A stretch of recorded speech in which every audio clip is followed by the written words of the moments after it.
સ્વાધ્યાય 1.15 એક મોલ આદર્શ વાયુ પ્રમાણભૂત તાપમાને અને દબાણે 22.4 લીટર જગ્યા એટલે કે મોલર કદ રોકે છે તો એક મોલ હાઇડ્રોજન વાયુ માટે મોલર કદ અને પરમાણવિક કદનો ગુણોત્તર શું થશે? શા માટે આ ગુણોત્તર ઘણો મોટો છે? હાઇડ્રોજન અણુનું પરિમાણ આપણે 1 એંગસ્ટ્રોમ જેટલું લેવાનું કહેલું છે. તો હવે એક મોલ આદર્શ વાયુનું મોલર કદ જે છે એ આપણને આપ્યું છે 22.4 લીટર. એને આપણે મીટર ક્યુબમાં લઈએ તો 22.4 ગુણ્યા 10⁻³ મીટર ક્યુબ થશે. હવે એક મોલ હાઇડ્રોજનના પરમાણુનું કદ તો કે 4/3 πr³ ઇન્ટુ Na એટલે એવોગેડ્રો નંબર.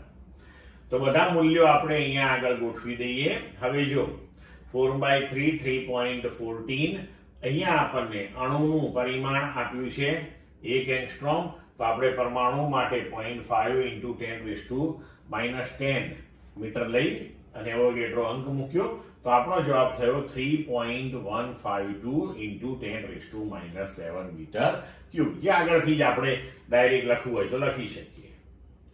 હવે મોલર કદ અને એક મોલ પરમાણુનું કદ, તો મોલર કદ 22.4 ગુણ્યા 10⁻³ અને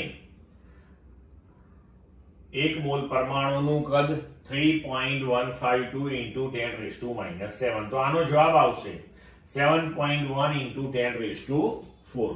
હવે આ ગુણોત્તર ખૂબ મોટો આવ્યો. આપણને પૂછ્યું છે કે શા માટે આ ગુણોત્તર ઘણો મોટો છે?